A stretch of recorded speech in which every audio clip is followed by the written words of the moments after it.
Oh my God. Welcome everybody to a Spooktoberin episode of the Drunk Podcast. Spooky time. It is spooky times. Yes. Oh. Spooktober starts early this year, actually. One day early. Slightly early. One day early. We thought, well, October only has 4 Fridays this year. Yeah. And the last 2 years it's had 5 Fridays. And we don't want it to be any lesser than the previous Spooktobers. Yeah. And you know what? Friday, September 30th, October 1st this is going to be a pretty great Spooktober. It's going to be a great Spooktober. And fall started on September 22nd, so I think it's already spooky times. We're allowed to say it's spooky. I've already got my decorations here. Yeah. We're recording in my apartment, in Jackson's apartment again. And not even in my studio room. We're just in the living room here. Yeah. But it should be fun. It sets the mood. There's a lot of spooky lights and stuff. A lot of spooky fun lights. We got some spiders over there. Yeah, a lot of skeletons around. There's some skeletons. Or some skellingtons, as our friends over the pond would probably say. I don't know. Is that how British people say it? Is that how you say it, Chris? Chris? Yeah, Chris. Go ahead, by the way. Here's a little sponsor for our last episode. We did a great long-form interview podcast with our buddy Chris McMahon. Mayhem.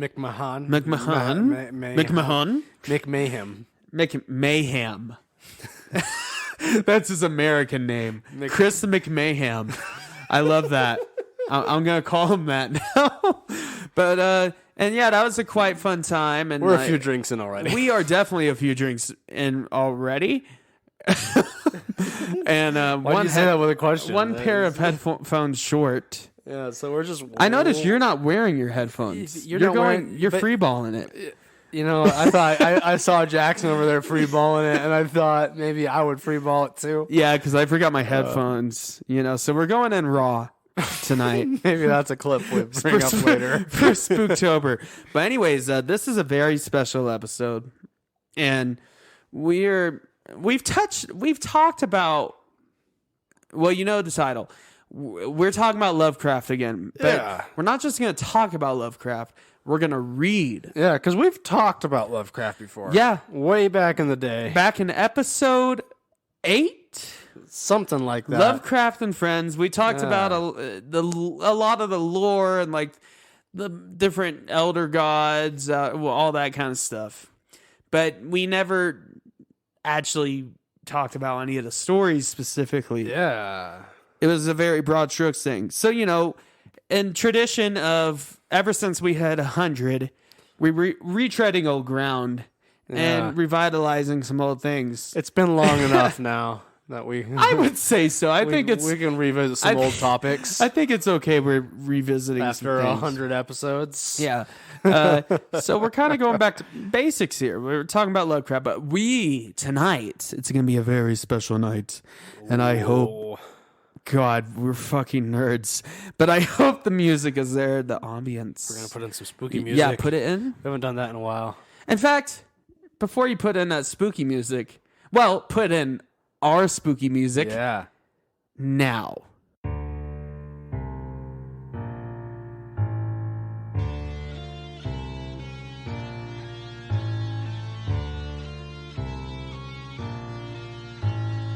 Welcome to the Drunk Podcast.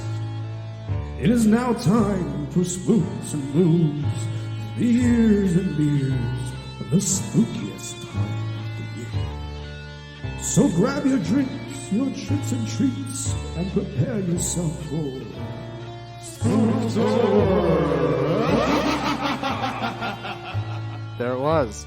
Did you hear it? Now you got to make sure you got 3 minutes and 45 seconds. I'm sure I'll figure that out. If you put it before, it's going to ruin everything I said, and it's going to make it non-canon. And you're going to you have the power to edit everything out I just said. I can just... You could make it... I can edit in a clip, like right now. It'll just cut out right now. And then just a random clip. Just a random clip. Nothing. PBRs are actually not as bad as I thought. Did you hear it? Yeah. Did you hear it? It was a pretty good one, wasn't it? I don't know. Was it? I think it was. God. But anyways, if you are new to the show, we got plenty of episodes. As we've said, we've got over 100 now, and we've done all kinds of things. You'll see. But we just real quick follow at OddDrunkPod on Instagram.com. Do it. Do it. And check out our link tree. You drop us a rating and or a review after this episode. You have to listen to the whole thing. You should. You should. I mean, 100% it's kind of do that. unethical to leave a review without listening to it. Yeah. Yeah. So I would recommend that you do that, or something might happen. What? That's it. Something might happen. Are you threatening me, Jackson? No, I didn't say to whom. I said something might happen. I'm leaving it ambiguous and strange. We should jump into the time tested old segment now. Oh yeah, Jackson, what are you drinking tonight? tested by the sands of time. You said sands of time right as I was looking at that Iron Maiden album. Yeah. And it kind of works there. Yeah, It's 'cause got, ancient Egypt. Egyptian stuff on Yeah. it. Power Slave, great album. But so I am drinking, and I've already drank some wine. This is from Chop Shop from California. It's a 2020 Cabernet Sauvignon. And it's really good. It's a good red wine. I can't complain about it. And then I also have, with gin left over from the last episode, I've got a Tom Collins here. Good old Bombay Sapphire gin. Mm-hmm. I got right here because we've had this recently, but We have. because it's now October or almost October. It will be by the time this comes out. I've got Ooh. an Oktoberfest beer from Ska Brewing, and it's a pretty good beer. I've also got Brewing. I've also got some, Got a couple brewskis. some absinthe. Yeah. Also left over from the last episode. Yes. I thought absinthe was appropriate for Lovecraft, though. Yeah, because I've got some more random beers down here, 1920s. but we're already several drinks in, so we'll actually. I don't know if I'll actually get to those. But tonight, we are going to be reading some H.P. Lovecraft. Yeah, we're gonna be And reading. I just want to preface this by This is saying our first attempt at on doing an audio audiobook. Well, we played with it. We dabbled. Yeah, And we right. did it. We did did a Harry Potter episode. Yeah, in which we did not even finish the chapter. We didn't finish the chapter, and then we read like an AI. An AI Book. generated chapter of Harry Potter, which was hilarious. I loved that. That was great. That's a cool glass you got there, Jackson. We should post a picture of that on the Instagram. I think I will, Colton, but It's a not cool- because you told me It's to. a cool skeleton spooky wine glass. It is a skeleton spooky wine glass. Got it at a local. Or shall I say, it's not a wine glass, it's a goblet. I guess that would be a goblet, Yeah, wouldn't it's it? Because It gives goblet vibes more to me. I mean, there's not like a big difference between a wine glass and a goblet. I think a goblet is just an ornate wine glass, yeah, right? and that gives me goblet vibes. Yeah, Just it's cool. It's cool. it's something you would find on a Dark Souls game, perhaps. But yeah, we are going to be reading some H.P. Lovecraft. We got a few of his short stories. Let's see how many we can get through. Yeah. We'll see. And I'm just going to have Colton, you keep the banter going. Okay. Just for Banter. I don't know. You left me on the spot there. Taking a big drink. There. You're getting prepared. I'm starting to feel it right now. I had 3 drinks and like a shot of absinthe before we started the podcast tonight. Yeah, I'm feeling it now. I'm getting proper wine drunk. Yeah. Colton. I'm in a really good spot right now. I don't like being super drunk. But which is why I mentioned I might not get to the rest of these. Well, like I beers, said, I'm 'cause getting I don't wine wanna- drunk. I don't want to be too. I'm getting wine drunk for a very specific reason. Yeah. Because, yeah, I regret the hangovers. They're the worst hangovers. There's no better way to read aloud a horror story than However, nice and tipsy. Colton, wine drunk, for some reason, I don't know if it's the fermented grapes or what the hell's going on, or the fact I'm drinking poison. But wine drunk, Makes you drunk. for some reason, it is the most distinct kind of drunk I can get. Beer and liquor drunks, they're pretty similar. I don't buy into the idea that there's different types. I'm of telling you, being Colton, drunk. there is. I've I've experienced it. It's totally, Dude, It's Colton. If you feel different, if you I feel feel different, different. if you feel different because you've been drinking something different, it's not because you're a different type of drunk. It's because that thing is settling different in your stomach, or because Well, yeah, maybe or because that's- it puts you in a different mindset as you're drinking it. well, wouldn't that be a different kind of drunk then? No, you're still just intoxicated. No, you're intoxicated, but it's a different feeling going along with it. I Like wine drunk, I will tell you, as long as I've drinking wine, yeah. drank wine, partaked in wine, Partook. it always gives me a partook. It always gives me a more euphoric, just happy, kind of silly feeling than a lot of other drinks. I think that's just a placebo of like I don't think so, you're Colton. drinking wine, and wine is Colton, I think you can quite very well. I'm not going to say it because that's quite rude, and this isn't a rude podcast. Is everyone? you were gonna. Yeah. I was going to tell you some things. No, it's all good. We're good. We're friends. We've been doing this for a long time. Yeah. Too long. But anyways, Speaking of which, we're retiring from podcasting. Yeah, that's starting it. right now. it's End over. of episode. Done. End. Oh, we're still here. Anyways, I'm gonna start us off with maybe a not as well known Lovecraft story, at least for a layman's. I don't want to be like that pretentious guy, but as far as Lovecraft stories go, the most well known is Call of Cthulhu and maybe Yeah. Color Out of Space. Sounds Mountains of Madness. Mountains of Madness, Yeah. which we could read Mountains of Madness, That's a. but it would be like a 4.5 hour that's a podcast. Yeah, that's a long. and that's a long considering one. that we're drunk, it would probably be twice that long. Yeah. That's So that's not a good idea, but I do recommend listening to the audiobook. The yeah. H.P. Lovecraft, like, historians, or I forget what they call themselves. Doesn't Exploring series also do? He readings does. of Lovecraft yeah. Big shout out to Exploring series. He Yeah. also has a podcast, but he's a talked about YouTuber Exploring first. series in a long time. He I think last time we mentioned them was. SCP. He does a lot of SCP stuff. I think the last time we mentioned them on the podcast was when we did the Dark Souls lore episode. No. Was that not it? He hasn't done any Dark Souls stuff. That's Vodividia you're thinking of. Right. And it's been maybe even longer since we've mentioned Exploring series. Yeah, but anyways, big shout out to him. Good stuff. But Good tonight, I'm going to be reading, and this is how we've always pronounced it. And I think it's quite fair that we read this story first, or that I read the story first. Because if you've been listening for a long time, he's kind of a reoccurring antagonist shit. Yeah. of the show. Near Lepetet.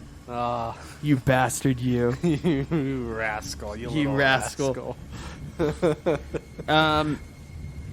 If you want to know about any of these elder gods or whatever we're talking about, listen to our previous Lovecraft episode. But Lovecraft and Friends. Lovecraft and Friends, yeah. And but this episode, we are going to be doing audiobooks for you. Yeah. I was listening to an audiobook today. I was listening To our best of ability. I was listening to the Andy Serkis Fellowship of the Ring. It's good. And It's Andy quite Serkis is infinitely better at reading things than we are, but we will try our He's best. also infinitely better at doing motion capture. He is infinitely better at motion capture. He is also infinitely better at sounding like a cool British guy than we are. Who I always mistook for a New Zealander, a Kiwi. Yeah, he is British, it turns out. I thought that for a long time too, as well. And then Well, it makes sense. at some point recently, I saw us. And I just preemptively apologize. I am dealing with some allergies. I'm a little plugged up here. But you know, You're forgiven, Jackson. good, great. So I'm reading Near Lepetep. Let's set the mood. Imagine some not that. Wrong type of mood. Imagine, You didn't hear that. Imagine some spooky wind. It's in the probably background. there. I would say it's Storm in the there. background. I would say it's there. There's my screen. Here we go. I'm gonna start. Near Lepetep, the crawling chaos. I am the last.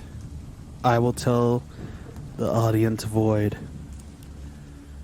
I do not recall distinctly when it began, but it was months ago. The general tension was horrible. To a season of political and social upheaval was added a strange and brooding apprehension of hideous physical danger.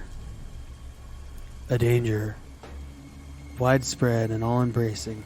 Such a danger as may be imagined only in the most terrible phantasms of the night.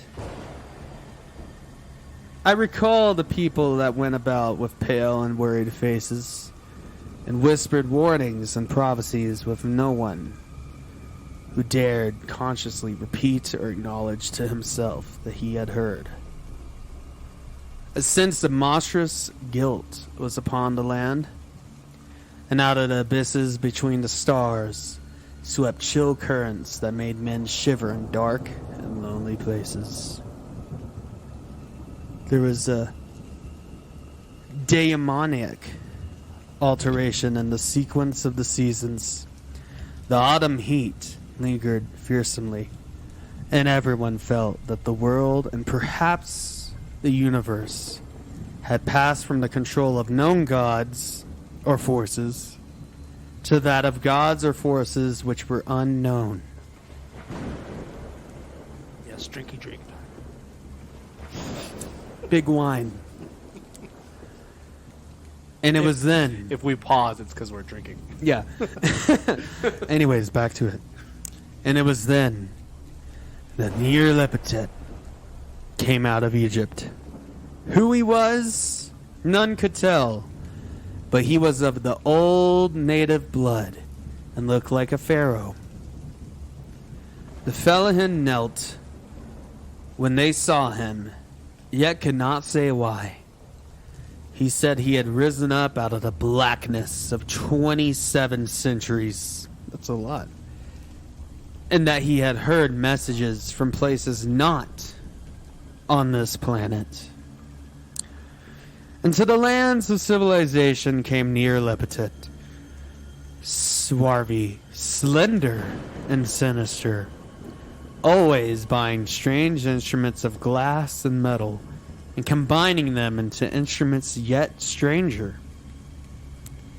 He spoke much of the science of electricity and psychology, and gave exhibitions of power which sent his spectators away speechless, yet which swelled his fame to exceeding magnitude.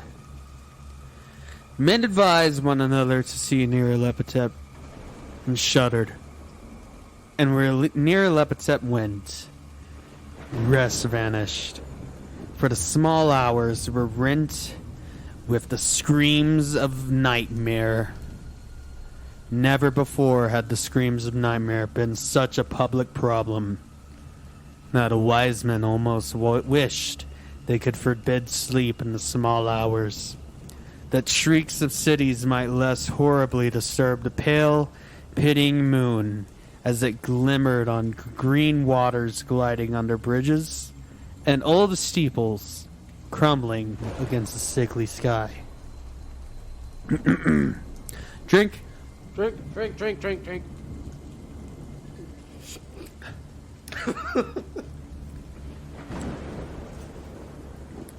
Tell me what you think of Nyarlathotep now. We're going to continue. Right after our sponsor. Right after- Raid Shadow. No. We don't have one. Okay. I remember when Nyarlathotep came to my city, the great, the old, the terrible city of unnumbered crimes. My friend had told me of Chicago. him, Vegas, Vegas, yeah. and of the impelling I hate fast. Vegas. Sorry if any of you listening are from Vegas. Yeah, yeah. It's my least favorite city I've ever been to. Oh, I really don't like Vegas. my friend had told me of him, and of the impelling fascination and allurement of his revelations. And I burn with eagerness to explore his uttermost mysteries. My friend said they were horrible and impressive beyond my most fevered imaginings. That what was thrown on a screen in the darkened room prophesied things none but Nyarlathotep dared prophecy. And that in the sputter of his sparks there was taken from men that would have never been taken before yet, which showed only in the eyes. And I heard it hinted abroad that those who knew Nyarlathotep looked on sights which others saw not. It was in the hot autumn that I went through the nights with the restless crowds to see Nyarlathotep. I hate hot autumns.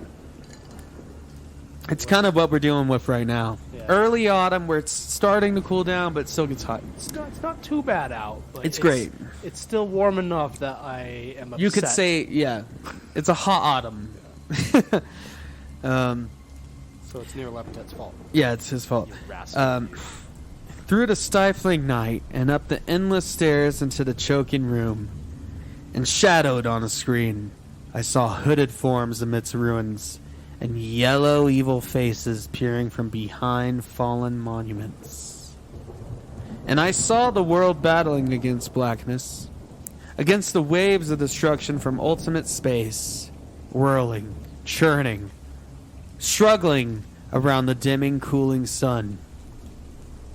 Then the sparks played amazingly around the heads of spectators, and hair stood up on, while shadows, more grotesque than I can tell, came out and squatted on the heads.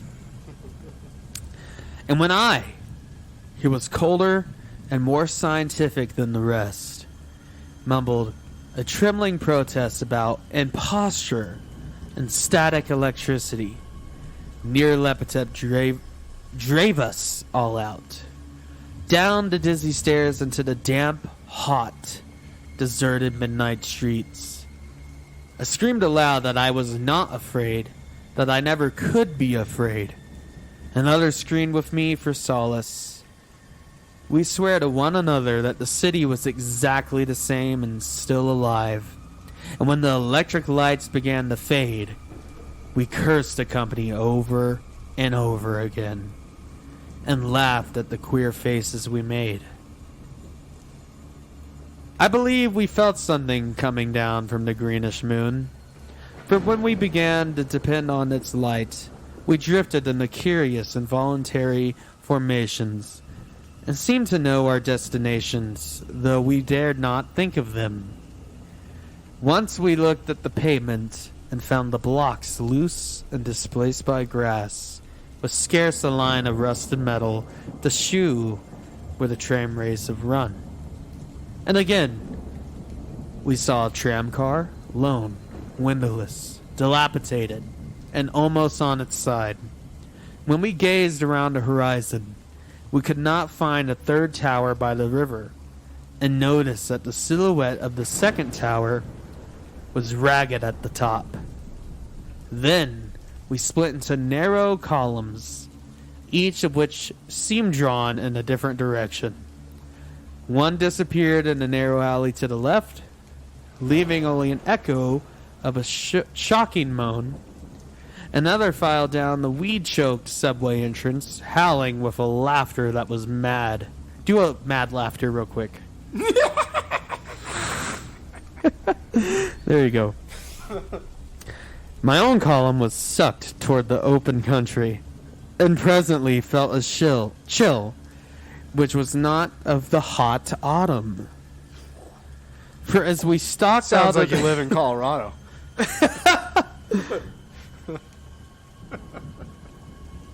or like California or Arizona, somewhere where they don't even have fall really. It's just like summer and then not summer. Yep. It's pretty much, yeah. It's the only 2 seasons. Which was not of the hot autumn. For as we stalked out on the dark moor, we beheld around us the hellish moon glitter of evil snows. Trackless, inexplicable snows, swept asunder in one direction only. Not the band. Where lay a gulf all the blacker for its glittering walls. The column seemed very thin indeed as it plodded dreamily into the gulf.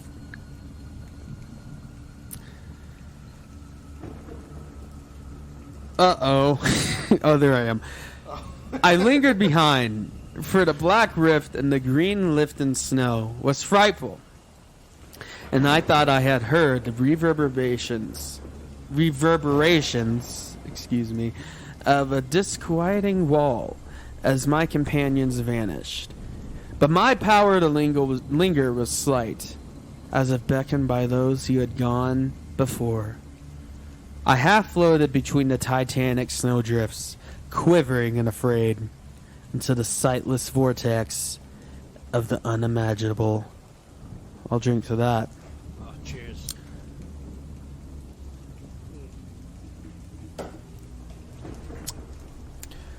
Screamingly sentient, dumbly delirious, only the gods that were can tell.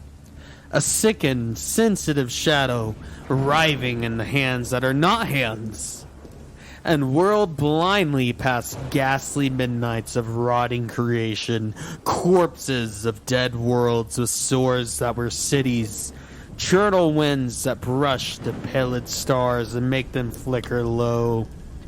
Beyond the world's vague ghost of monstrous things, half-seen columns of unsanctified temples that rest on nameless rocks beneath space and reach up to the dizzy vacua above the spheres of light and darkness.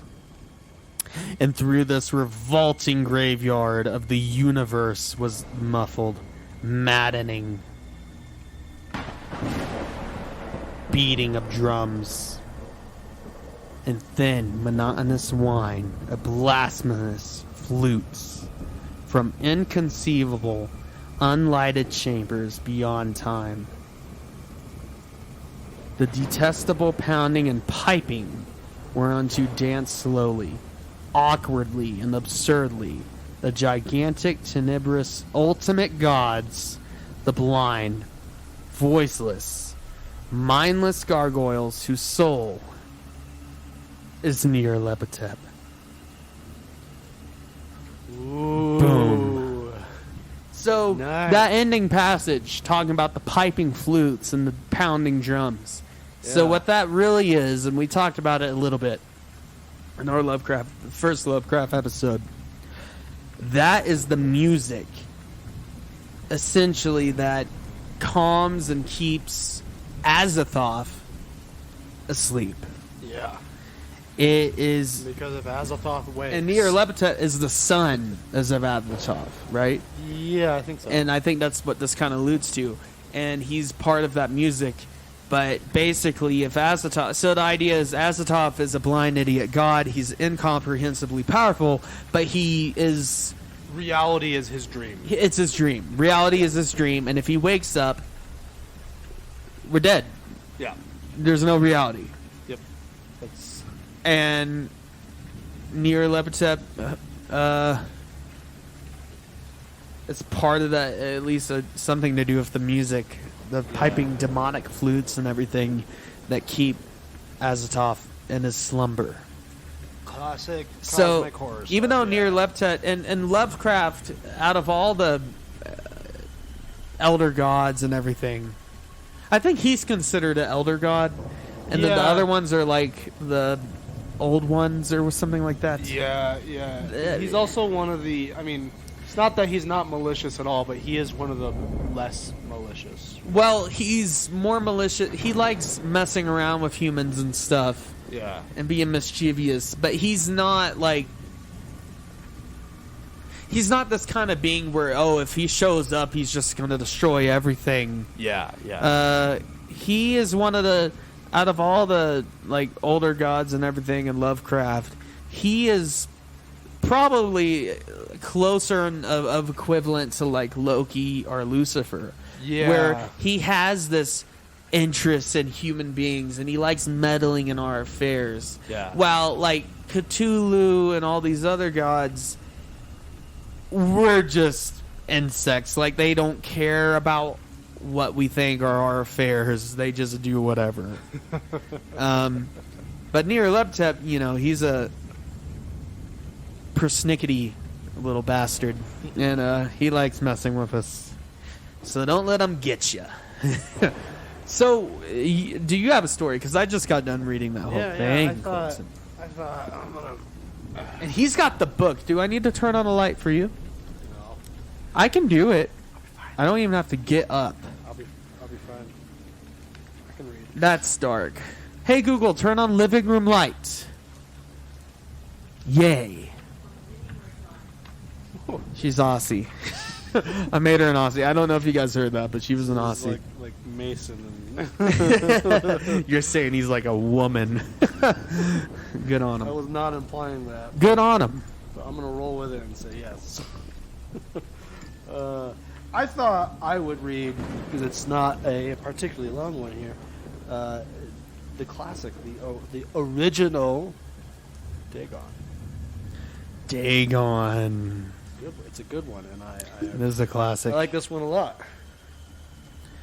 Go. All right. Use my reading glasses because I'm a nerd. Sitting over here with my glasses and an actual book like a fucking nerd. And I just have it on my iPhone. Yeah, like a cool tech guy. Like, look at this fucking Jeff Bezos fucker. Hey, get out of here. I'm not bald, Steve Jobs, dude. and I'm not rich. I'm not bald or rich. But go on. I am writing this under an appreciable mental stain, since by tonight I shall be no more. Penniless, and at the end of my supply of the drug which alone makes life endurable, I can bear the torture no longer, and shall cast myself from this great window into the squalid street below. Do not think, from my slavery to morphine, that I am I am a weakling or degenerate. When you have read these hasty scrawlings pages, you may guess, though never fully realize, why it is that I must have forgetfulness or death. It was in one of the most open and least frequented parts of the broad Pacific that the packet of which I was supercargo fell a victim to the German sea raider. The Great War was then at its very beginning, and the ocean forces of the Hun legitimate prize, whilst we of her crew were treated with all the fairness and consideration due to us as naval prisoners. So liberal, indeed, was the discipline of our captors that 5 days after we were taken, I managed to escape alone in a small boat with water and provisions for a good length of time. May I say one thing? Yes.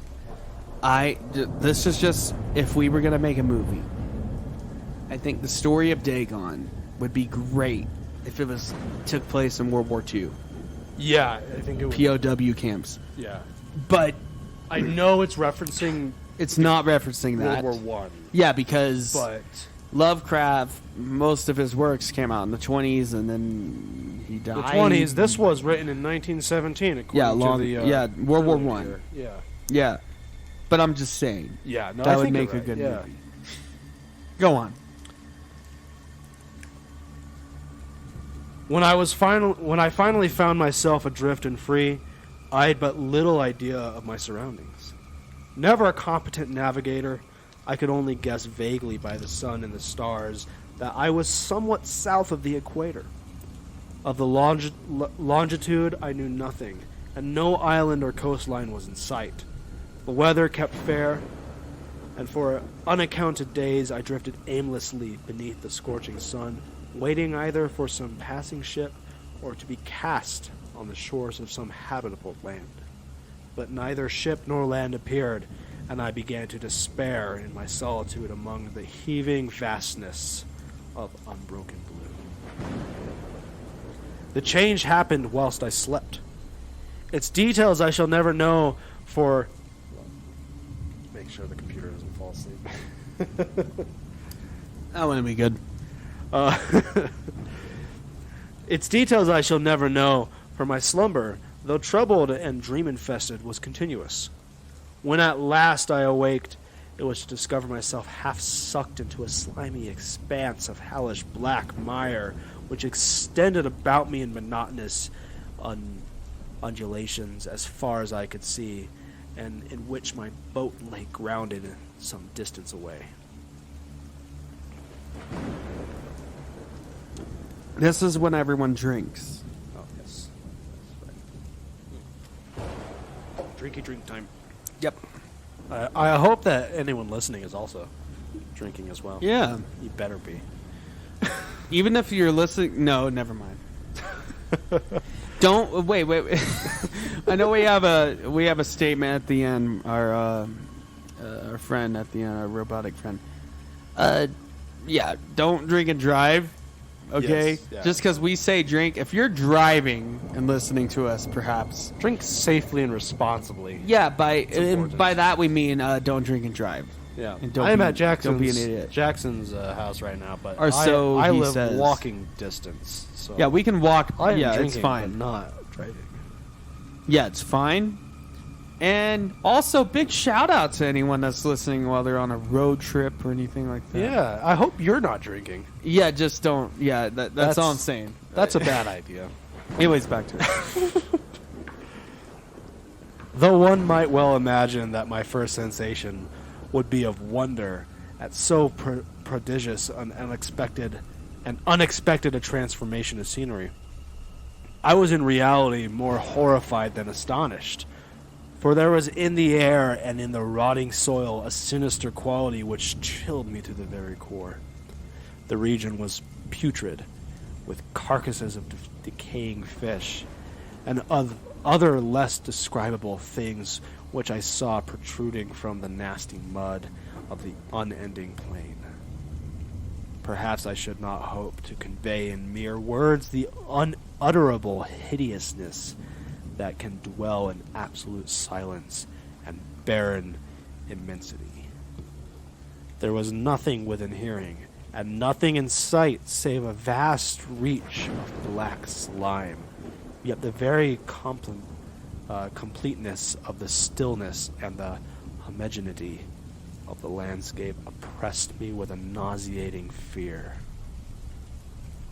The sun was blazing down from a sky which seemed to me almost black in its cloudless cruelty, and though reflecting in the inky marsh beneath my feet, as I crawled into the stranded boat, I realized that only one theory could explain my position. Through some unprecedented volcanic upheaval, a portion of the ocean floor must have been thrown to the surface, exposing regions for which innumerable millions of years had lain hidden under unfathomable watery depths. So great was the extent of the new land which had arisen beneath me that I cannot detect the faintest noise of the ocean surging, strain my ears as I might. Nor were there any sea fowl to prey upon the dead things. For several hours I sat thinking or brooding in the boat, which lay upon its side and afforded a slight shade as the sun moved across the heavens. Of course, Colton would be brooding. You know me. It's my whole Always personality. brooding. As the day progressed, The ground lost some of its thickness and seemed likely to dry sufficiently for traveling purposes in a short time. That night I slept but little, and the next day I made for myself a pack containing food and water, preparatory to an to an over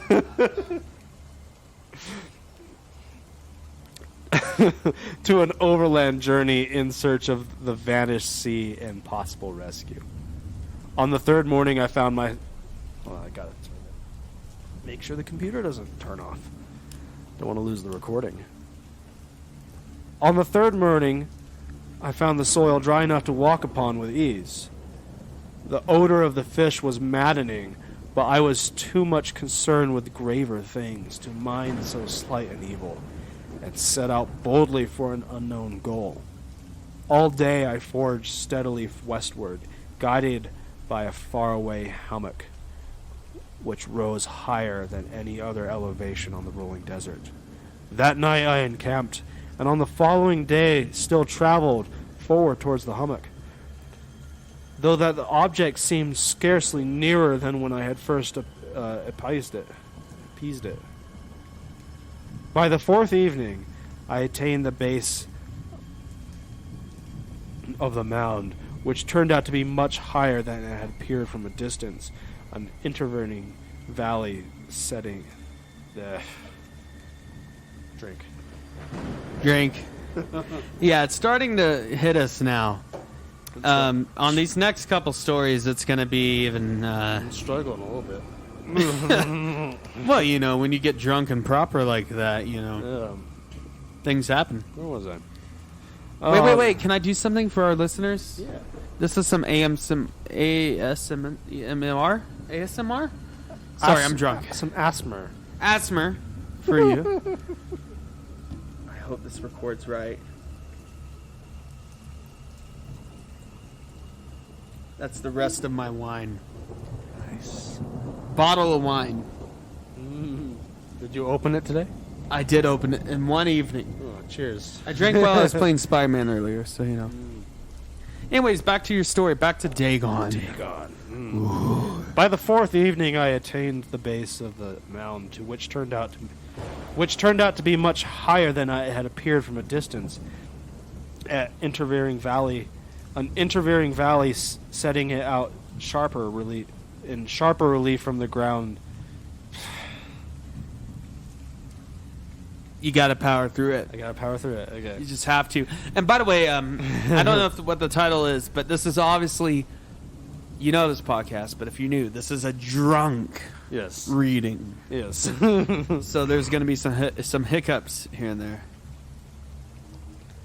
Okay. But he's got this. Everybody cheer Colton on. An intervening valley setting it out in sharper relief from the general surface. Too weary to ascend, I slept in the shadow of the hill. I know not why my dreams were so wild that night, but ere was the waning and fantastically gibbous moon had risen far above the eastern plain. I was awake in a cold perspiration, determined to sleep no more. Such visions that I had experienced were too much for me to endure again, and in the glow of the moon, I saw how unwise I had been to travel by day. Without the glare of the parching sun, my journey would have cost me less energy. Indeed, I now felt quite able to perform the ascent which had deterred me at sunset. Picking up my pack, I started for the crest of the eminence. I have said that the unbroken monotony of the rolling plain was a source of vague horror to me, but I think my horror was greater when I gained the summit of the mound and looked down on the other side into an immeasurable pit or canyon, whose black recesses the moon had not yet scored high enough to illuminate. I felt myself on the edge of the world, peering over the rim into a fathomless chasm of eternal night. Though my terror ran curious reminiscence of Paradise Lost, and of Satan's hideous climb through the unfashioned realms of darkness. As the moon climbed higher into the sky, I began to see the slopes of the valley were not quite so perpendicular as I had imagined. Ledges and outcroppings of rock afforded a fairly easy footholds for a descent, whilst after a drop of a few hundred feet, the declivity became very gradual. Urged on by an impulse which I cannot definitely analyze, I scrambled with difficulty up down the rocks and stood on the greater slope gazing into the Stagan deeps where no light had yet penetrated. Drink. I'm making a Tom Collins over here. Tell it. Jackson's making a Tom Collins over there. If you can't hear him across the room. Where was I? Oh, there it was. All at once my attention was captured by a vast singular object on the opposite slope, which rose steeply about 100 yards ahead of me. An object that gleamed whitely in the newly bestowed rays of the ascending moon. That it was merely a gigantic piece of stone, I soon assured myself, but I was conscious of a distinct impression that its contour and position were not altogether the work of nature. A closer scrutiny filled me with sensations I cannot express, for despite its enormous magnitude, its position in an abyss which had yawned from the bottom of the sea since the world was young, I perceived beyond a doubt that the strange object was well-shaped monolith, whose massive bulk had known the workmanship and perhaps the worship of living and thinking creatures.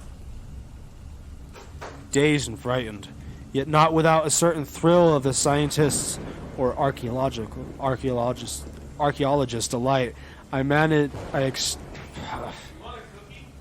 do want a cookie. It's cookie time.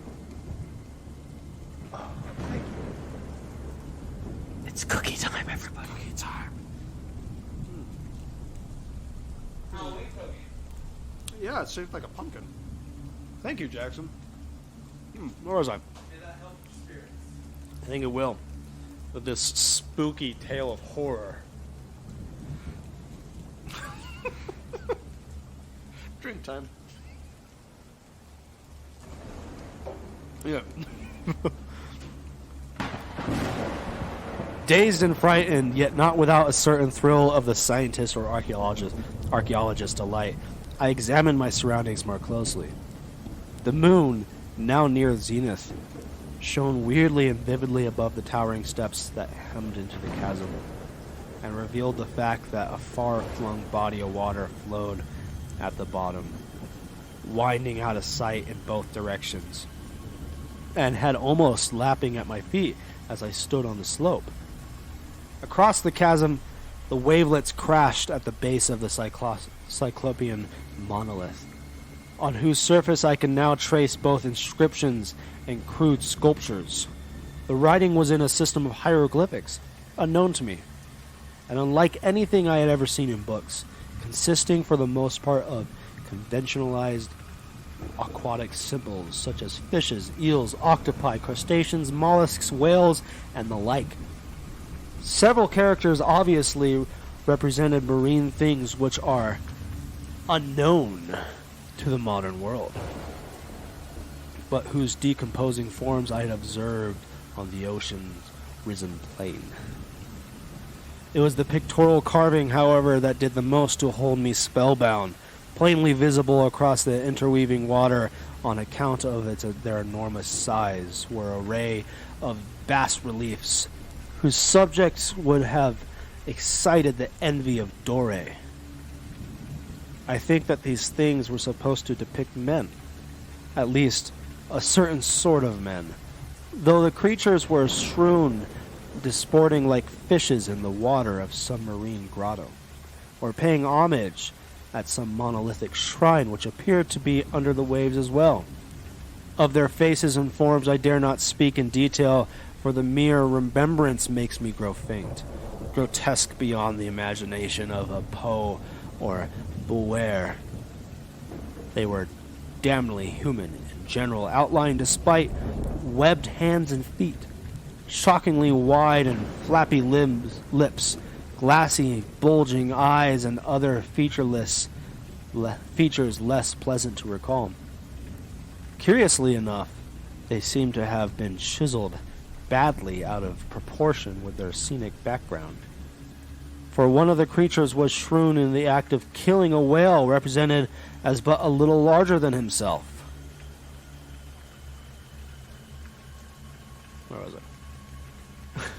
Killing a whale that was a little bit larger than I see. itself. I remarked, as I say, the grotesqueness and strange size, but in a moment decided that they were merely the imaginary gods of some primitive fishing or seafaring tribe.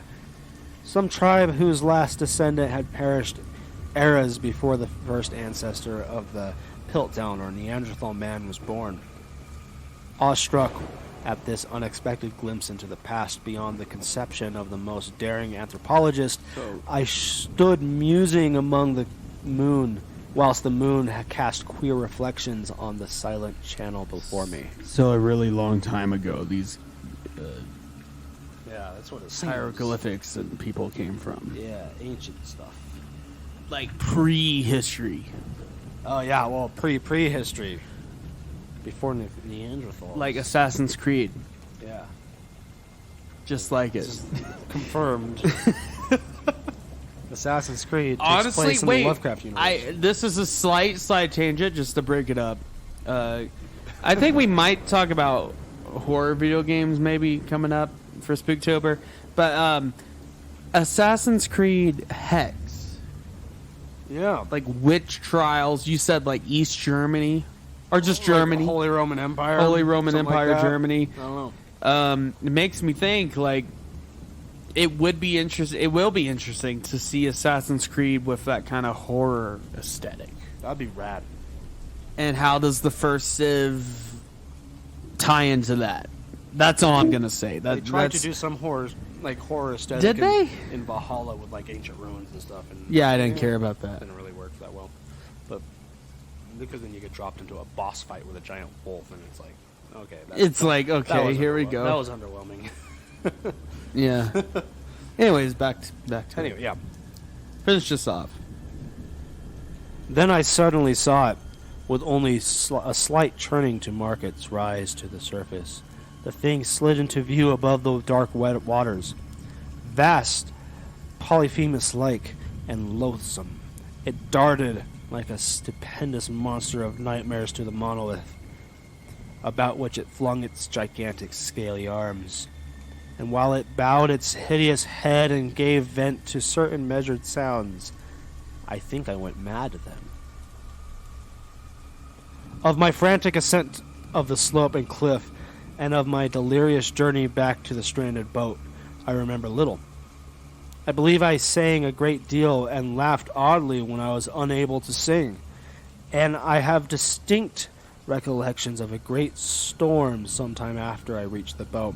At any rate, I know that I heard pearls of thunder and other tones which nature utters only in her wildest moods. When I came out of the shadows, I was in a San Francisco hospital. Brought there. So You're just at the San Francisco hospital now. This all takes place in San Francisco. When I came We out, weren't padding for time. Go on. When I came out of the shadows, I was in the San Francisco hospital, brought thither by the captain of the American ship which had picked up my boat mid-ocean. In my delirium, I had said much, but found that my words had been given scant attention. Of any land upheaval in the Pacific, my rescuers knew nothing. Nor did I deem it necessary to insist upon a thing which I knew they could not believe. Once I sought out a celebrated anthologist. Anthropologist? No. Anthropologist. Let me see. Ethnologist. Ethnologist. Just go on. And amused him with peculiar questions regarding the ancient Philistine legend of Dagon, the fish god, but soon perceiving that he was hopelessly conventional, I did not press my inquiries. It is at night, especially when the moon is gibbous and waning, that I see the thing. I tried morphine, but the drug has given only transient circuits. And has... I'm drunk. Morphine was big in the 20s yeah. and the Jazz Age. And has drawn me into its clutches as a hopeless slave. So now I am to end it all, having written the full account of the information or the contemptuous amusement of my fellow men. Often I ask myself if it could not have all been a pure phantasm, a mere freak of fever as I lay sun-stricken and raving in the open boat after my escape from the German man-of-war. This I ask myself, but ever does there come before me a hideously vivid vision in reply. I cannot think of the deep sea without shuddering at the nameless things that may at this very moment be crawling and floundering its way on its slimy bed, worshipping their ancient stone idols and carving their own desolate likeness on submarine obelisks of water-soaked granite. I dream of a day when they may rise above the billows to drag down in their reeking talons the remnants of puny war-exhausted mankind, of a day when the land shall stink and the ocean floor shall ascend amidst the universal pandemonium. The end is near. I hear a noise at the door, as of some immense slippery body lumbering against it. It shall not find me. God, that hand! The window! The window! The end. I like how this whole thing is like laid out as he's writing this out for like us to read. Mm-hmm. But he also like the end, like the window as like he's taking the time to write that down as something is happening. Yeah, something's that. Yeah, It's like that Monty Python thing where they're like the the beast of the black beast of yeah, when he must have died it's while like that. writing it. yeah. If you want to edit a lot of that conversation out before that, that's cool. That's totally cool. But I'll look through it. I've got a great story here. yeah. I think couple we got more time stories. I think we got time for at least one more, at least. A couple more. Oh shit.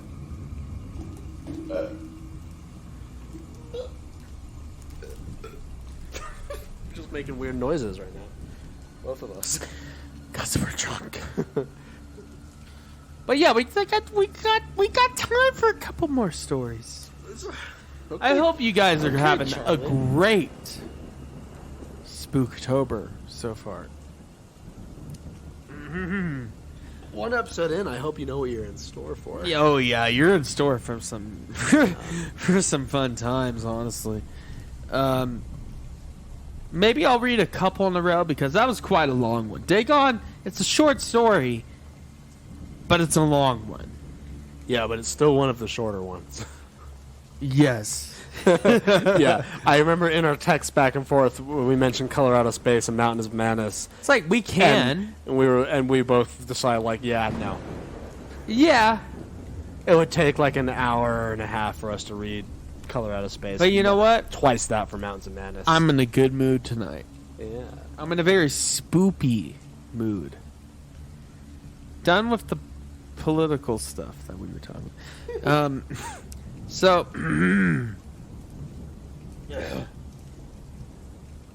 this next story is The Hound.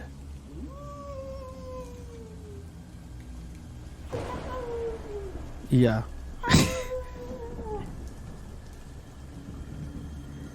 Like Yeah. Warren Zevon, werewolf. Like Warren Zevon, yeah. 1. Chapter 1.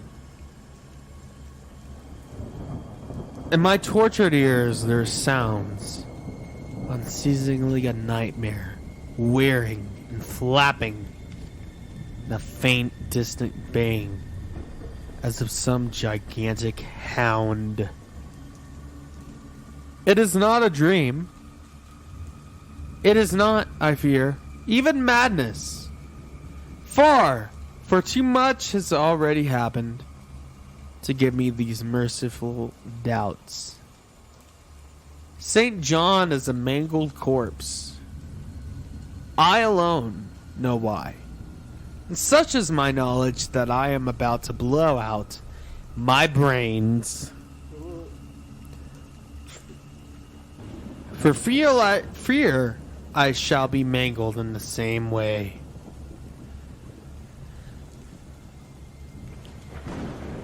Down, unlit, and illimitable corridors of eldritch fantasy sweeps the black, shapeless nemesis that drives me to self-annihilation. May heaven forgive the folly and morbidity which has led us both to monstrous a fate, wearied with the commonplaces of a prosaic world, where even the joys of romance and adventure soon grow stale. St. John and I had followed enthusiastically every aesthetic and intellectual movement which promised respite from our devastating ennui. The enigmas of the symbolists and the ecstasies of our pre-Raphaelites all were ours in their time.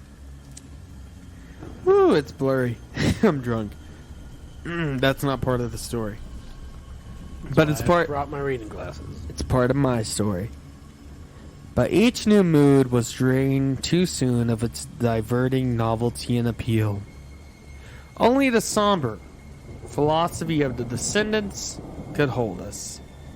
And this we found potent only by increasing gradually the depth and diabolism of our penetrations.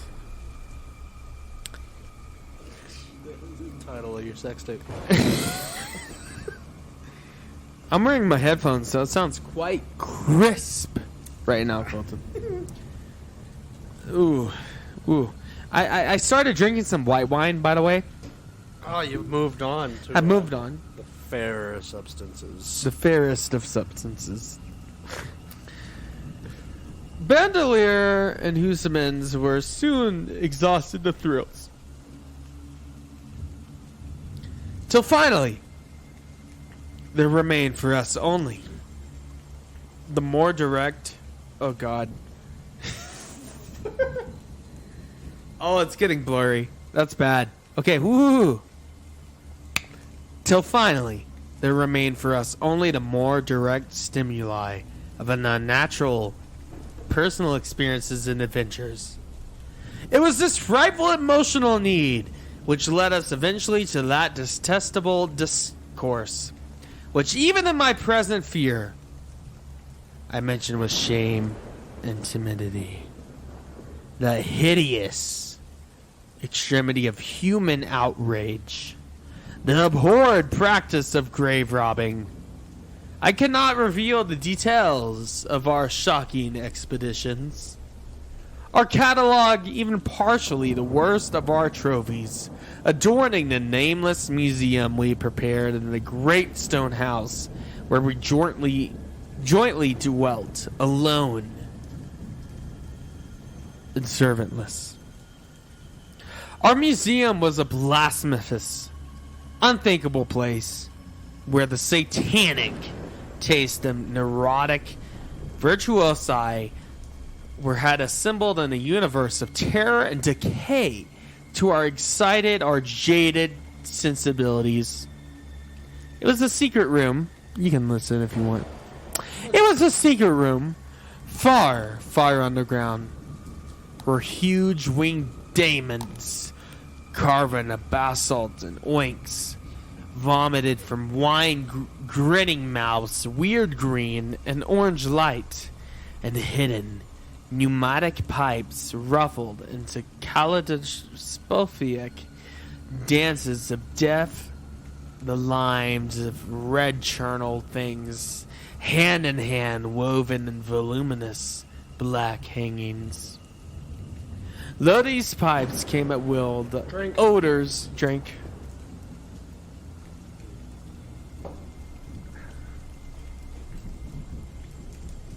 our moods most craved. Sometimes the scent of pale funeral lilies. Sometimes the necrotic incense of imagined eastern shrines of the kingly dead. And sometimes how I shudder to recall it. The fearful, soul-upheaving stenches of the uncovered grave. Around the walls of this repellent chamber were the cases of antique mummies, alternating with calmly lifelike bodies, perfectly stuffed and cured by the taxidermist art, and with headstones snatched from the oldest of churchyards of the world. Niches here and there contain skulls of all shapes, and heads preserved in various stages of dissolution.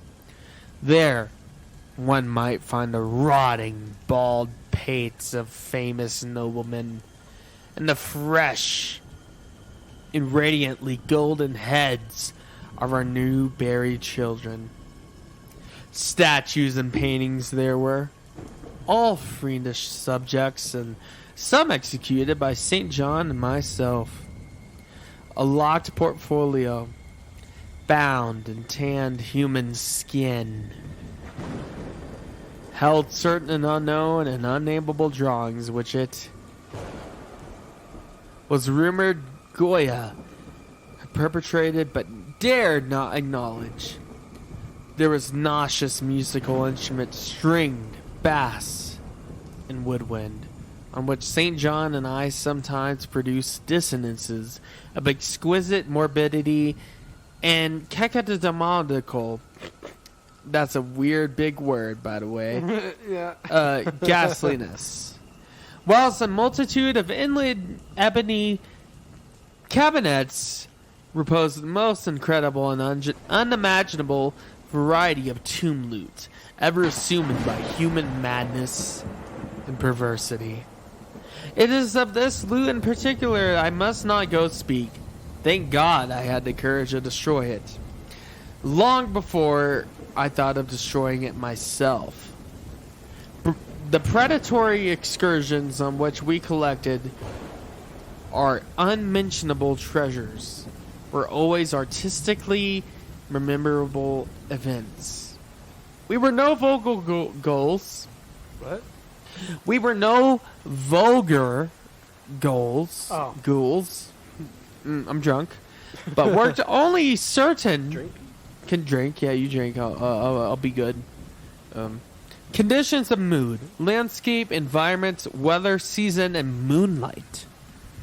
These pastimes were to us the most exquisite form of aesthetic expression. We gave their details of fastidious technical care. An inappropriate hour, a jarring lightning effect, or a clumsy manipulation of the damp sod would almost totally destroy us the ecstatic titillation which followed the examination of some ominous, grinning secret of the earth. Our quest for novel scenes and pageant conditions was feverish and insentient. St. John was always the leader, and he was who led the way at last to that mocking, the accursed spot which brought us our hideous and inevitable doom. But what malign fatality were we lured to the terrible Holland church yard? I think it was the dark rumor and legendary the tales of one buried for 5 centuries, who had himself been a ghoul, and this time it had stolen a potent thing from the mighty sepulchre. That's a weird word. Sorry, I'm drunk. I can recall the scene in the final moments. The pale, autumnal moon over the graves, casting long, horrible shadows. The grotesque trees, drooping sullenly to meet the neglected grass and the crumbling slabs. The vast legions of strangely colossal bats that flew against the moon. The antique and vivid church, pointing a huge spectral figure at the livid sky. The phosphorescent insects that danced like deaf fires under the yews. In a distant corner, the odors of mold, vegetation, and less explicable things that mingled feebly with the night wind. From over far swamps and seas, and worst of all, the faint, deep-toned baying of some gigantic hound, which we could neither see nor definitely place.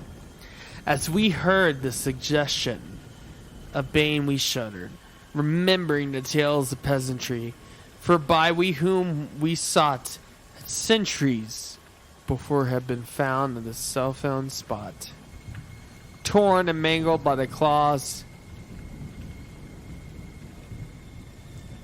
and teeth of some unspeakable beast.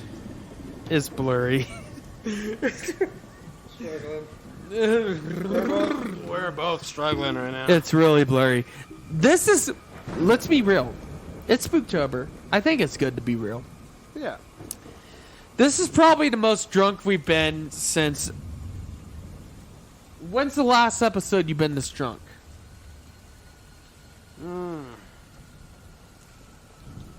We were pretty drunk with Chris, but not quite. Not quite. I've been pretty drunk for a couple of the commentaries. Commentaries, that's a different thing. That's a different kind of thing. I remember. I think the drunkest I've been on the podcast was when we played straight to VHS. The drunkest I have been was punk rock. Definitely. Oh yeah. I remember I you got- edited... I got Swifty for that. You yeah. edited the bad stuff. I didn't say anything too bad, but you made me sound better. There was just a couple things. But I just remember, I did not remember any of those things. Like when I remember to the punk rock episode, when I listened to it, I was like, "Fuck, I'm an idiot." Like I was like, yeah, I was just like, "What the fuck?" Anyways, back to the story. Sorry. Take your drink. I was trying to make the computer. Yeah, it's fine. I had to make sure the computer didn't turn off. Oh yeah, that's good. Self-same spot, torn and mangled by the claws and teeth of some unspeakable beast. I remembered how we delved in this ghoul's grave with our spades, and how we thrilled at the picture of ourselves to grave the pale watching moon. The horrible shadows. Grotesque trees. Titanic bats.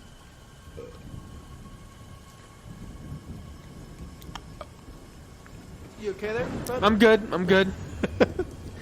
The antique church, the dancing deaf fires, the sickening odors, the gently moaning night wind, and the strange half-heard directionless buying. Sorry. Directionless baying, of whose objective existence we couldn't. Why are you doing that? Why? No, don't do that. Don't do that. Thank you. We could scarcely be sure. Then we struck a substance harder than a damp mold, and beheld a rotting oblong box crusted with mineral deposits from the long undisturbed ground. It was incredibly tough and thick, but so old that we finally pried it open and feasted our eyes on what we held. Much amazingly, much was left of the object despite the lapse of 500 years. The skeleton, though crushed in places by the jaws of the thing that had killed it, held together with surprising firmness, and we gloated over the clean white skull and its long, firm teeth and its eyeless sockets that once have glowed with a charnel fever like our own. In the coffin lay an amulet of curious and exotic design, which had apparently have been worn around the sleeper's neck. It was an oddly conventionalized figure of crouching winged hound, or sphinx, from a semi-canine face, and was exquisitely carved in antique oriental fashion with a small piece of green jade. The expression on its features were repellent and extreme, savoring at once death, bestiality, and malevolence. Around the base was the inscription of characters which neither St. John nor I could identify. And on the bottom, like a maker's seal, was a graven grotesque and formidable skull. Immediately upon beholding this amulet, we knew that we must possess it. That this treasure alone was our logical pelf from our century grave. Even had its outlines been unfamiliar, we would have desired it. But as we looked more closely, we saw it was not only wholly unfamiliar, alien. It indeed was to all art and literature which sane and balanced readers know. But we recognize it as a thing of hinted of in the forbidden Necronomicon. Tell us about that real quick. Just a quick thing. It's a book that's the Book of the Dead. Yeah, there you go. Yeah, pretty much. I mean, that's the short description of it. It's like a magic book. Basically, of the the Necronomicon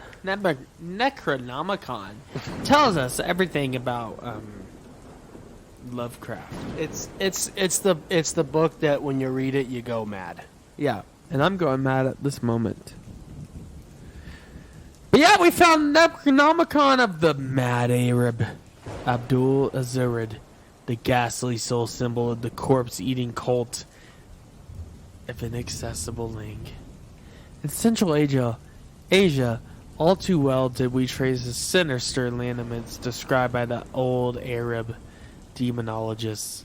Lineaments, he wrote, drawn from some obscure supernatural manifestation of the souls of those who vexed and gnawed at the dead.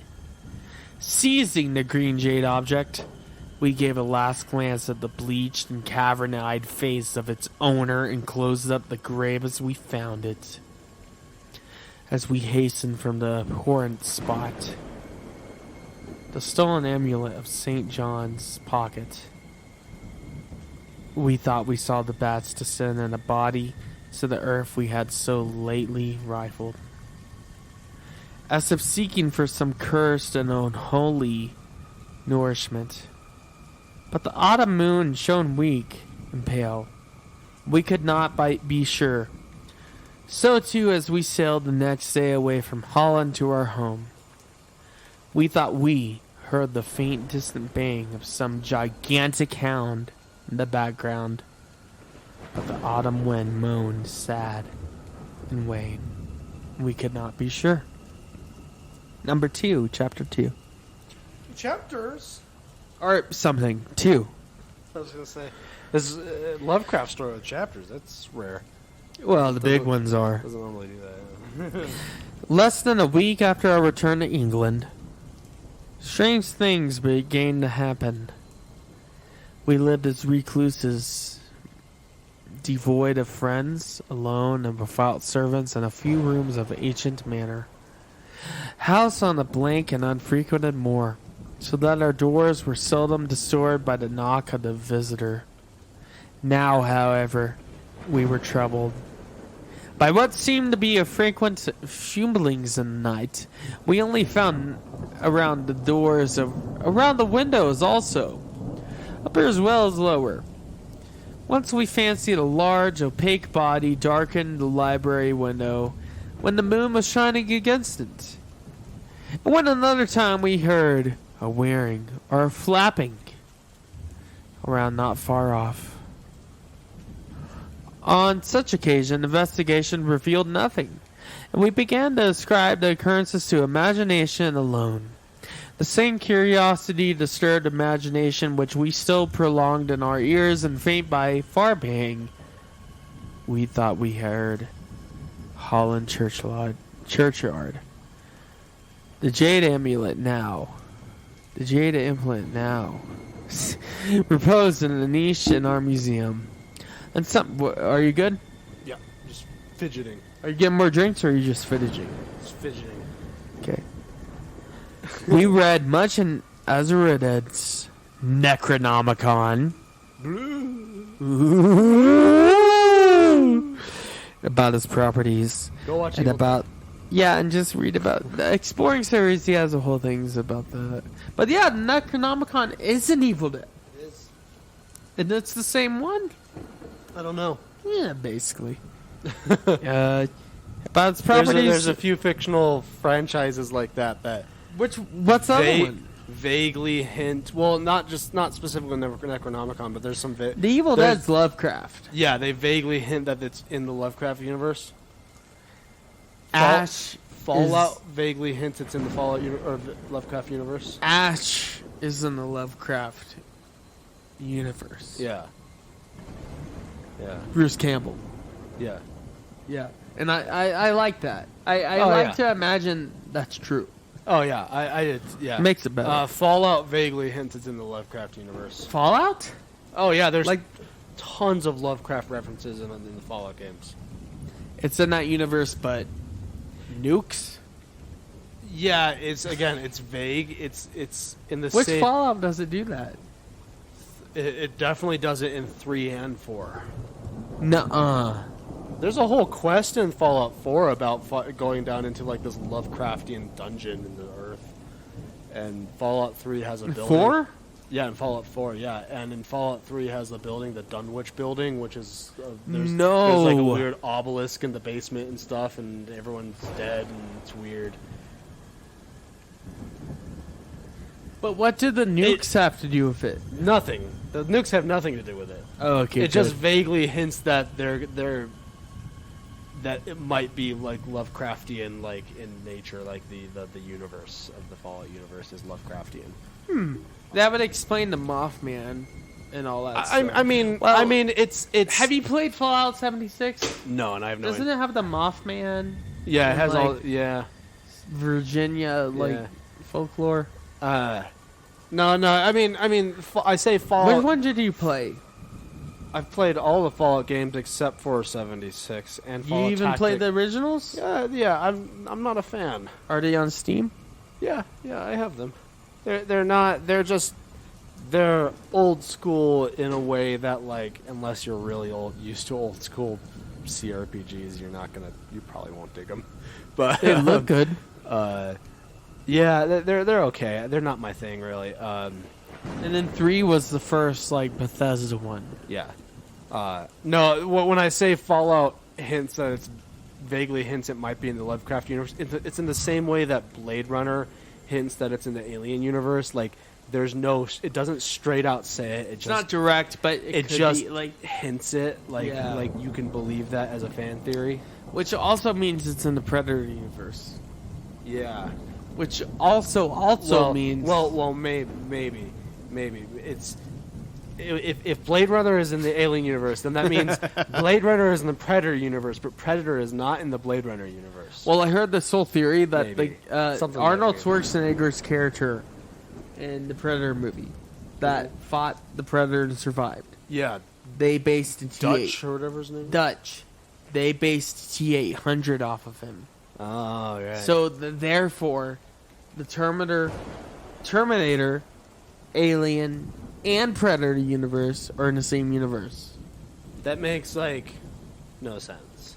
But it could. No, And that's the fun part. No, because that would mean that What would a Terminator be in the Alien that would mean universe? that the Skynet thing took place like way further in the future than we thought it did. Or it took way before Blade Runner. But then what Took place in the 80s. Are you saying that in the 80s Skynet took over and Yes. and destroyed humanity, Yes. and then John Connor fought a war about that, and then Yes. and then humans bounced back to the point to build the Los Angeles that we see in Blade Runner, Yes. then to proceed to the far future, which is the alien universe, And then Predators. and then Predators somehow fit into They all just of show that. up. Yeah. It's fine. It's good. Right. I don't buy. Yes. I don't buy that Terminator fits into that. Yes. Well, it doesn't matter if you buy it. Anyways, back to Lovecraft. Then the terror came. On the night of September 24th, 1900, and it's vague. 1990, probably 1920 something. The 24th night. Yeah. I heard a knock at my chamber door. Fancying at St. John's, I bade the... I know, don't fancy that. I bade knocker enter, but was answered only with a shrill laugh. Give me a shrill laugh. A shrill laugh. Yeah, that's pretty shrill. Jeez. I'm drunk. You asked for it. I'm drunk, Colton. I'm really drunk.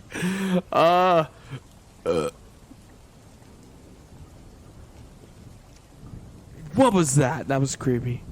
Someone laughed. That was a ghost lady laughing. Yeah, a ghost lady just laughed. I'm just assuming it was a ghost lady. Yeah, we're just gonna assume that. Yeah. And that makes me scared. It's Spooktober. It no, is not all ghost ladies are mean. Can you be drunk when you're scared?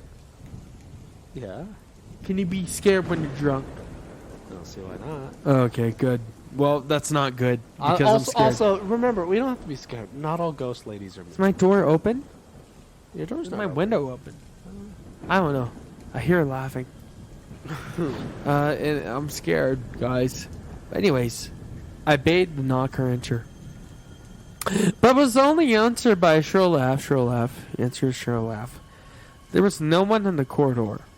When I aroused St. John from his sleep, he professed entire ignorance of the event. Became as varied as I. That the night not faint, distant, bang over the moor became to us certain and dreaded reality. 4 days later, whilst we were both in Hidden Museum, there came a low, cautious scratching at the single door which led us to the secret library of staircase. Our alarm was now unknown. How can you tell? Oh, wait. How can you tell us a scratch is cautious? I'll show you the scratch. Just from sound. A cautious scratch? Yeah. There's my sounds. What about a not cautious scratch? A not cautious one. Yeah. A reckless scratch. A reckless you might scratch. say. It would be a. It would be that. All right, thanks for clearing that out. I'm glad I cleared it. Yeah. Honestly, I think I understand now. I'm glad I cleared it up. God damn. God damn it. We've had some drunk. Okay, I just want to say we've had some drunk Spooktober episodes, but this might be the most. This might be the most. Oh God. Okay, yeah, just breathe. Our alarm was now divided, for besides our fear of the unknown, we had always entertained the dread that the grisly recollection might be discovered. Extinguishing all lights, we proceeded to the door and threw it suddenly open. Whereupon we felt the unaccountable rush of air. And here is the receding far away from a queer combination of rustling, tittering, and articulate chatter. Where though we were mad, dreaming, or in our senses, we did not try to determine.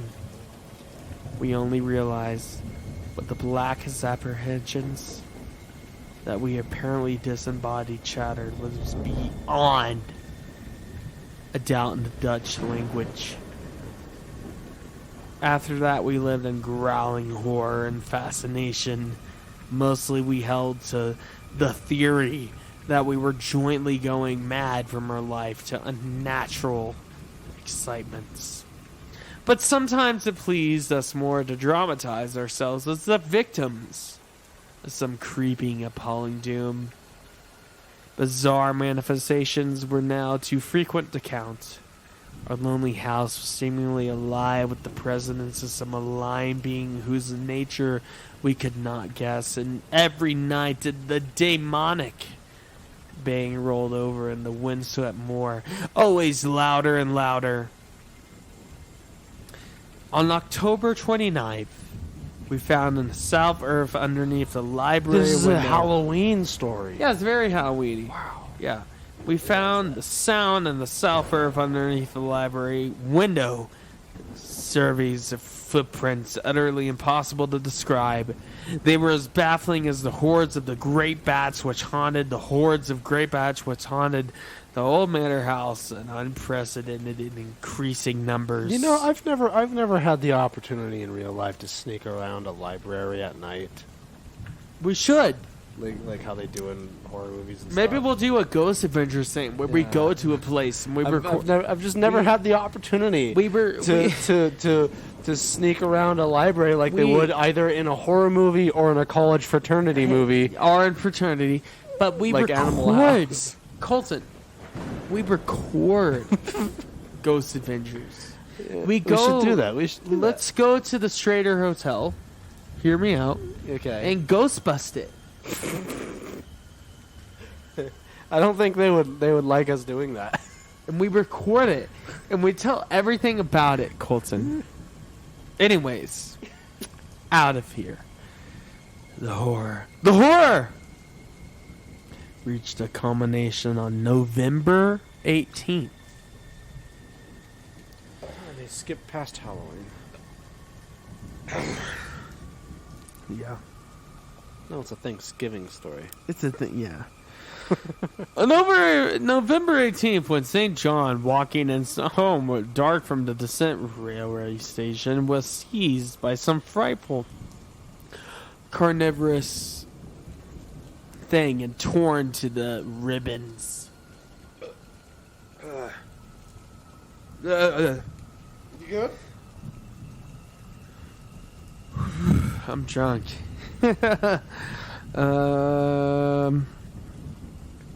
Okay. His screams. Do a scream. His screams had reached the house, and I had hastened to the terrible scene in time to hear a whirl of things and to see a vague black cloudy thing silhouetted against the rising moon.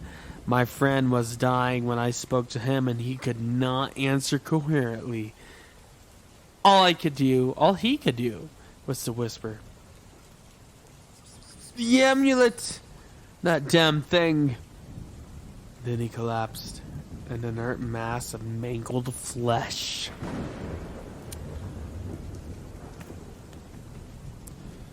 I buried him the next midnight in one of our neglected gardens, and mumbled over his body of one of the devilish rituals he had loved in life. And as I pronounced the last demonic sentence, I heard afar on the moor the faint baying of some gigantic hound. The moon was up. I dared not look at it, and when I on dim-lit moor to a wide nebulous shadow sweeping him from mound to mound, I shut my eyes and threw myself face down upon the ground. When I rose, trembling, I knew not how much later, I staggered into the house and made shocking obeisance before the enshrined amulet of green jade. Before now afraid to live alone in the ancient house on the moor, I departed on the following day for London, taking with me the amulet after destroying by fire and burial the rest of the impious collection of the museum. But after 3 nights I heard the bang again, and before a week was over felt strange eyes upon me whenever it was dark. One evening I strolled on Victoria and Berkinks for some needed air. I saw a blank shape obscured in one of the reflections of the lamps in the water. I went stronger. The night wind rushed by, and I knew that I had been fallen St. John must soon befall me. The next day, I carefully wrapped the green giant amulet and sailed for Holland. What mercy I might gain, returning the thing to its silent, sleeping owner, I knew not. But I felt that I must at least try to conceivably logical what the hound was, why it pursued me, were questions still vague, but I had first heard the baying in the ancient churchyard, and every subsequent churchyard.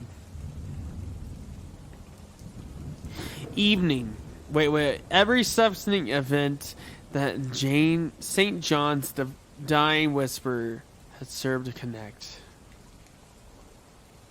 The curse with the stealing of the ambulance, I accordingly sank into the nethermost abysses of despair when, and then, in Rotterdam, I discovered that Thebes had despoiled me of the sole means of salvation.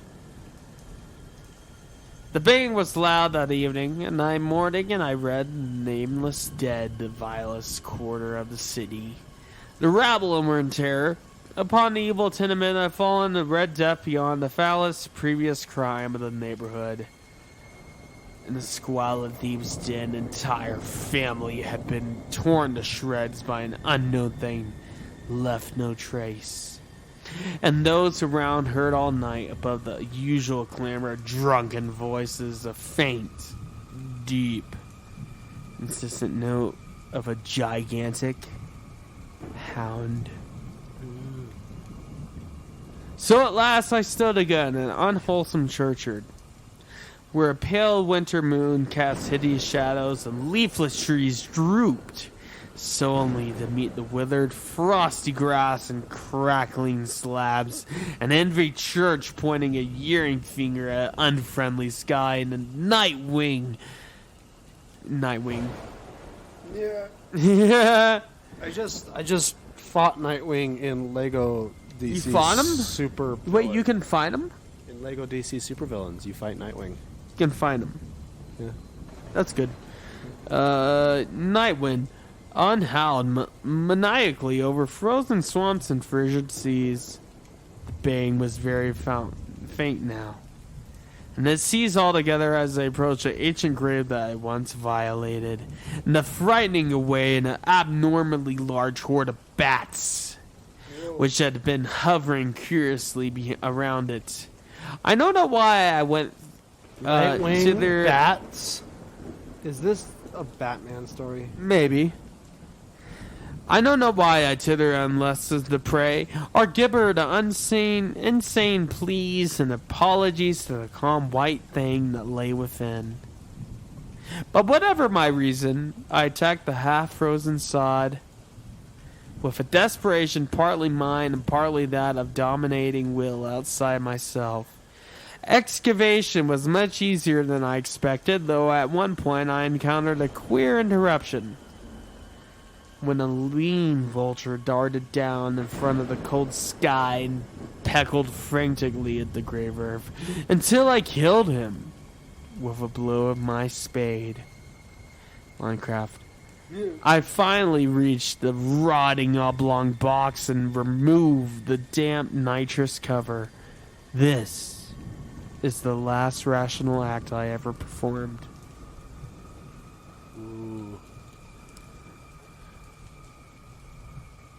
What was the last rational act you ever performed? Opening this beer. Oh, there you go. For crouched within centuried coffin, embraced. Which beer are you drinking? I'm drinking True Blonde from Scabron. There you go. There you go. Uh-oh. Braced.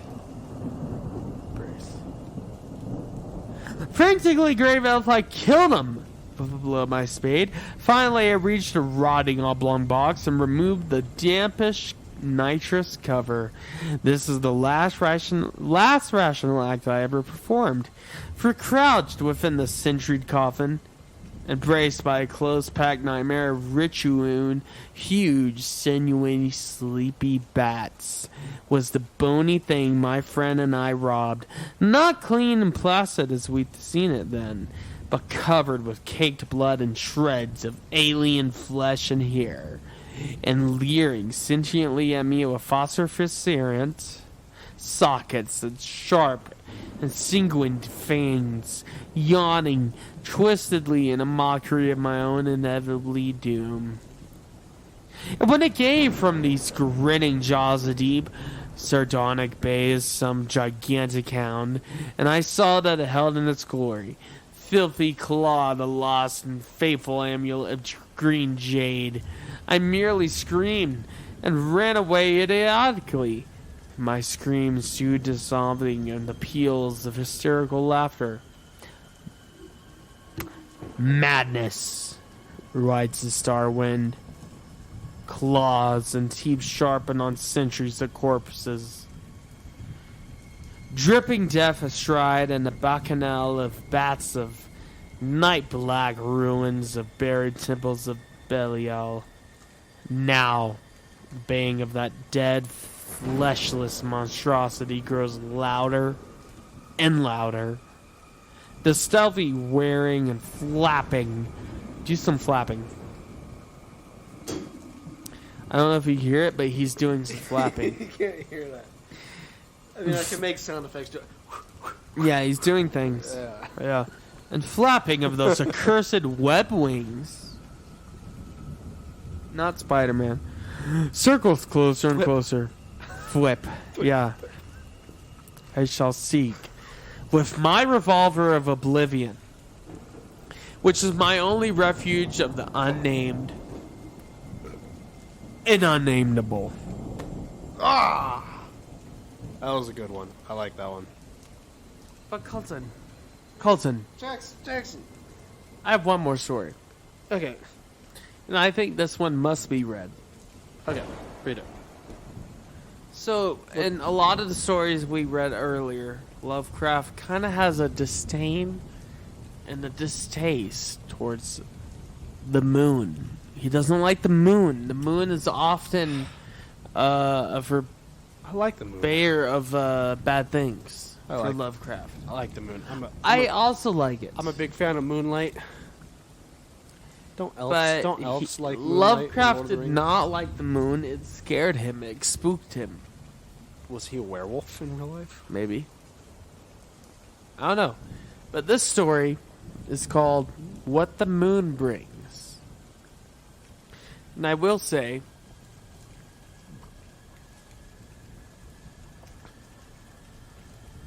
it may relate to something we talk about in the future. Okay. That's it. That's all I'm going to say. Bring it. Bring it.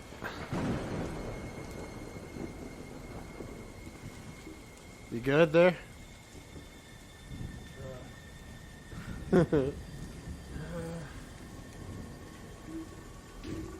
I also must say, I'm very drunk, Yes.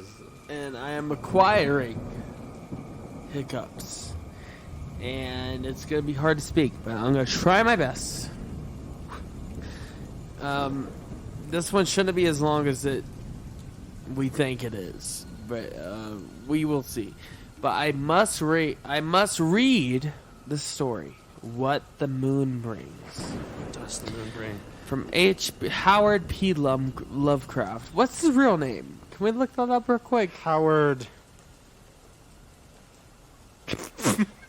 Howard Peanuts. That's what I was thinking. I'll look it up real quick because I'm not lazy. You have your story. Oh, you'll look it up? Yeah, look at what H.P. Lovecraft. What's his real name? Howard Phillips Lovecraft. Howard Phillips Lovecraft. was not Howard Not- Penis Lovecraft.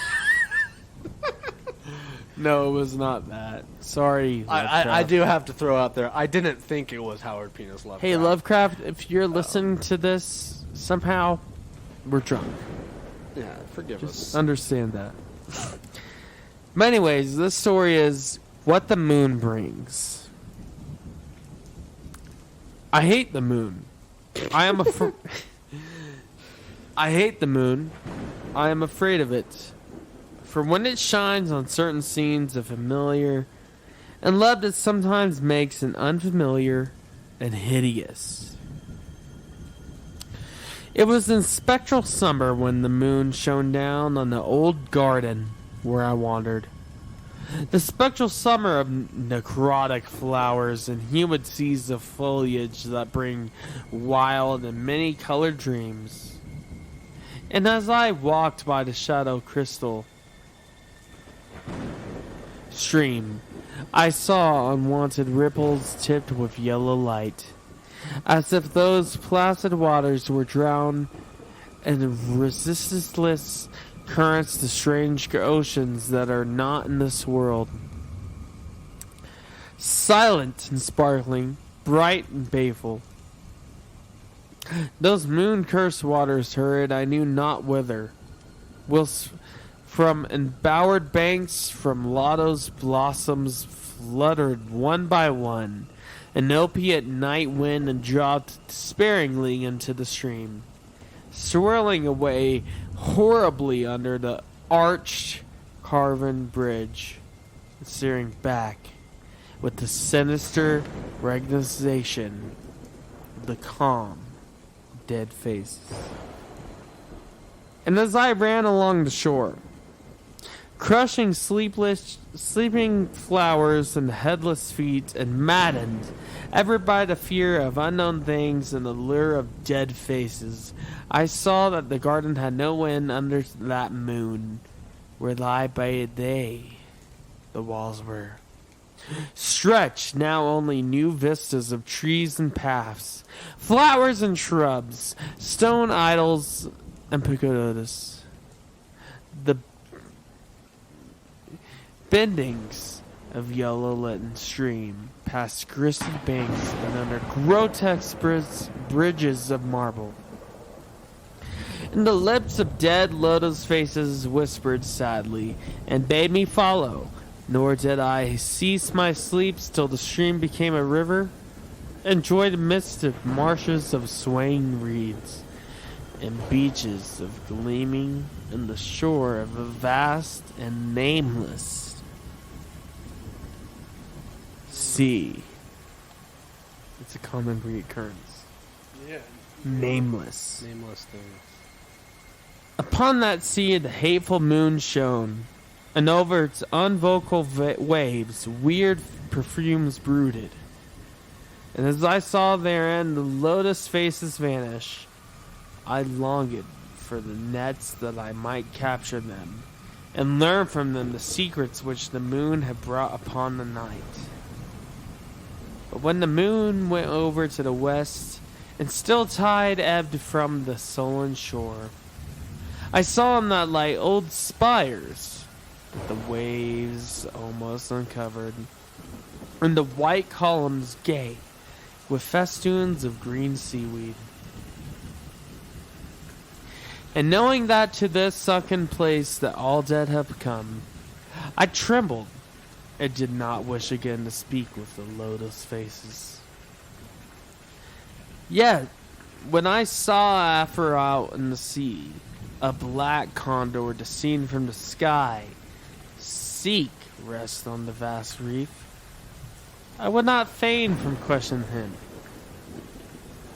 and asked him of those who have known if they were alive. This I would have asked him if not been so far away. But he was very far. It could not be seen at all when he drew nigh a gigantic reef. So I watched the tide go out under that sinking moon, and saw gleaming in the spires, the towers, and the roofs of that dead, dripping city. And as I watched, my nostrils tried to close against the perfume-conquering stench of the world's dead. For truly in this unplaced and forgotten spot had all the flesh and churchyards scattered for puffy sea worms to gnaw and glut upon. Over those horrors, the evil moon now hung very low.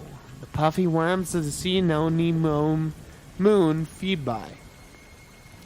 And as I watched the ripples of that told of quivering worms underneath,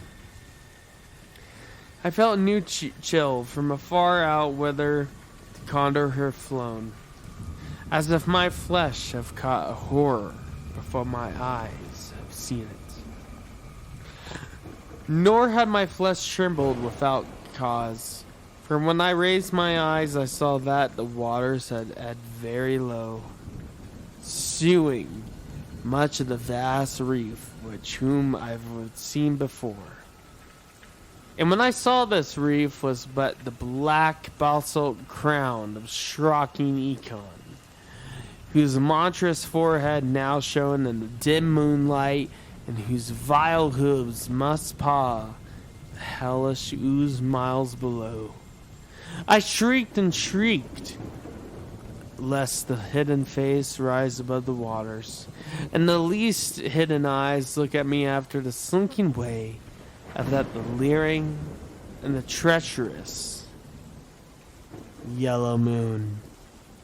And to escape this relentless thing, I plunged gladly and unhesitantly into the stinking shallows where amidst weedy walls and sunken streets fat sea worms feast upon the world's dead.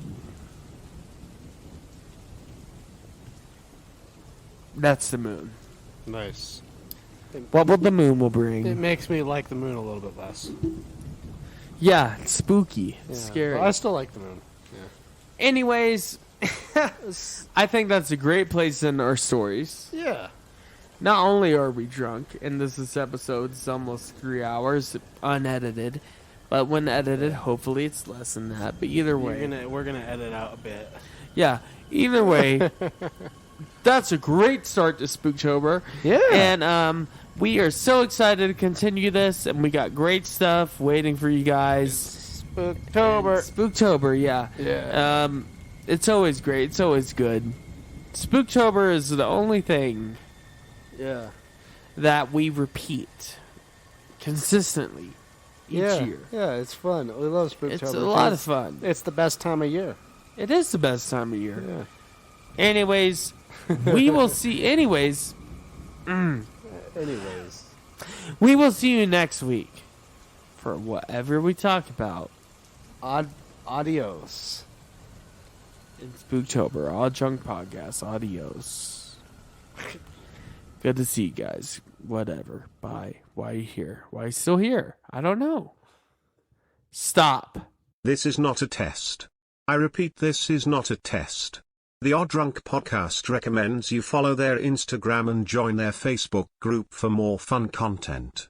To visit all of our current streaming and social media platforms, visit the link tree in the description. If you enjoy the show, we would be appreciated it if you would leave a review on Apple Podcasts. The Odd Drunk Podcast would like to remind you to drink responsibly and not to drink and drive. Okay, Colton, you can roll the outro now.